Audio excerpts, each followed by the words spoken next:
বন্ধুরা, আমি এখন চলে এসেছি রাধেশ্যাম মহামায়া মন্দির। এটা কাটোয়ার কাছে, পাঁচঘোড়া থেকে কিছুটা আসতে হয় মন্দিরে। আজকে মাঘী পূর্ণিমার দিন এই মন্দিরে পুজো হয়, তা বার্ষিক অনুষ্ঠান আজকে। তাই আমি আর সায়ন দুজনে মিলে চলে এলাম এই মন্দিরে।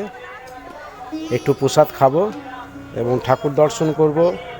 আজকে আমি ঠাকুর দর্শন করাতে পারবো না, আজকে প্রচণ্ড ভিড় এই মন্দিরে।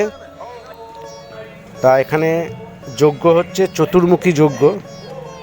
এই যজ্ঞ মোটামুটি দেখা যায় না অনেক জায়গাতেই। চারটে সাধু চারদিকে মুখ করে, পূর্ব পশ্চিম উত্তর দক্ষিণ মুখ করে মধ্যেখানে যজ্ঞ হয়। সেই যজ্ঞ চলছে এখানে।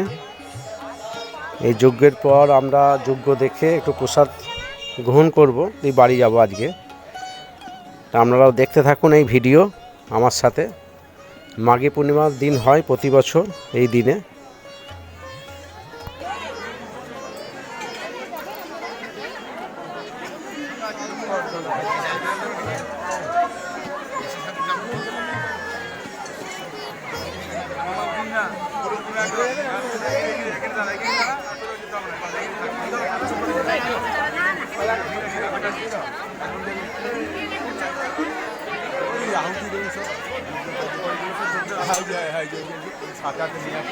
যারা যারা দিবে তারা কি করতে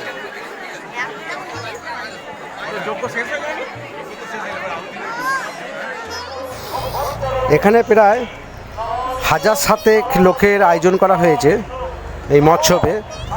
এখানে খিচুড়ি এবং একটি তরকারি, 5 মিশালি সবজি দিয়ে, এবং পায়েস, টক সব ভক্তদের দেওয়া হচ্ছে।